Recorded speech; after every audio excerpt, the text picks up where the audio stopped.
Assalamualaikum warahmatullahi wabarakatuh. Waalaikumsalam warahmatullahi wabarakatuh. Selamat sore dan salam sejahtera untuk kita semua.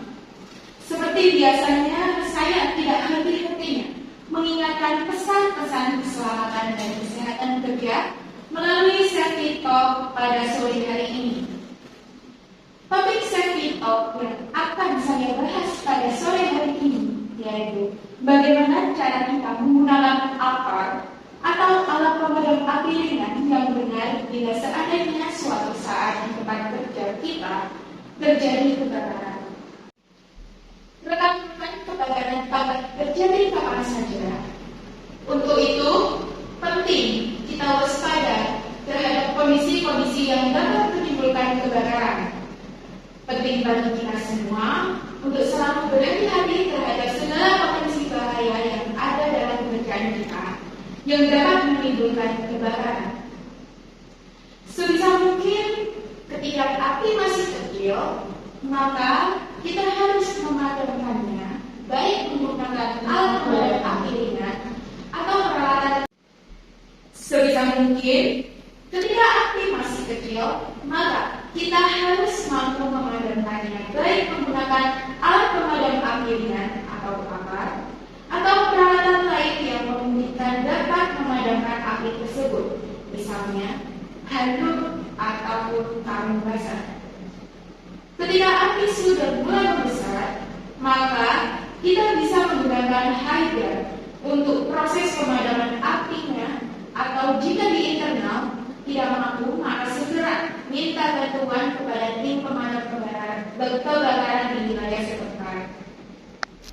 Nah, materi Safety Talks hari ini berkaitan dengan kebakaran.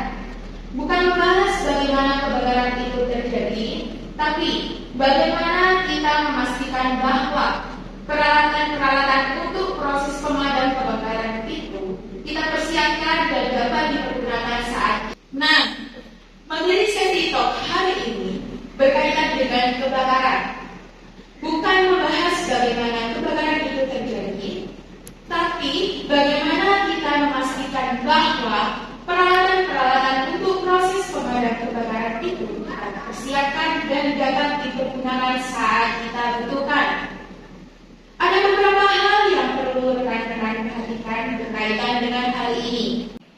Yang pertama, pastikan bahwa alat pemadam api ringan atau APAR tersedia di dekat area Anda, khususnya jika pekerjaan Anda memiliki risiko kebakaran, misalnya pekerjaan pemelasan dan lain sebagainya.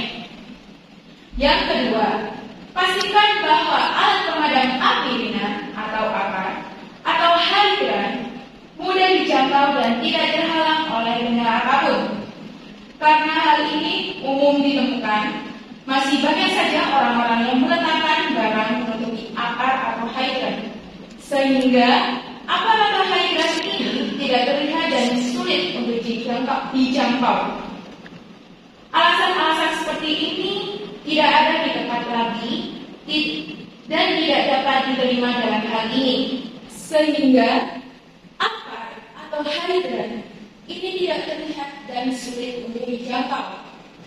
Alasan-alasan seperti tidak ada tempat lagi tidak dapat diterima dalam hal ini. Untuk itu, penting masing-masing bagian memikirkan agar penempatan barang-barang ini bisa lebih baik terkhusus, tidak menutupi alat pemadam api yang telah ada. Karena hal ini dapat menyebabkan proses pemadaman tidak dapat dilakukan dengan secepat mungkin. Yang ketiga, jika memang dirasa ada perubahan penempatan APAR atau hydrant, maka penting memikirkan beberapa hal seperti jarak penempatan. Untuk APAR, jarak ideal biasanya 15 meter yang umumnya mengacu pada risiko kebakaran rendah. Namun, jika ternyata risiko kebakaran tinggi, maka sebaiknya jarak tersebut didekatkan. Karena khawatirnya, untuk memadamkan api tersebut tidak cukup dengan satu APAR saja. Untuk selanjutnya, yang nomor 4, hidran yang berada di luar seringkali tertutup ditutup oleh kendaraan-kendaraan yang parkir sembarangan. Maka tolong diinformasikan jika terkait hal ini agar truk atau mobil ini tidak menghalanginya.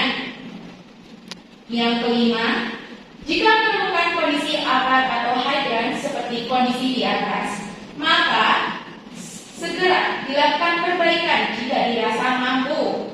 Namun jika tidak, maka segera informasikan ke atasan Anda atau bagian HSE terkait agar dijadikan solusinya. Hal ini juga termasuk dirasa mengetahui bahwa kondisi apart sudah tidak dapat dipertimbangkan lagi, misalnya safety pin sudah hilang dan indikator yang umumnya ada di apart mengarah ke warna merah, yang awalnya hijau, atau banyak karat dan lain sebagainya. Untuk bagian hidran yang perlu diperhatikan, misalnya pipa dan valve, tidak boleh terdapat kebocoran. Hydran valve atau coupling bisa berfungsi dengan baik serta selang dan nozzle harus ada dalam box hydran. Dan yang terakhir, untuk bagian maintenance, minta tolong dipastikan bahwa tempat penyimpanan air penuh dan pompa disetting secara otomatis. Dan demikian penjelasan mengenai safety tools tentang apart yang saya bahas. Sekian dari saya, apabila ada kesalahan kata mohon dimaafkan. Sekian, wassalamualaikum warahmatullahi wabarakatuh. Waalaikumsalam warahmatullahi wabarakatuh.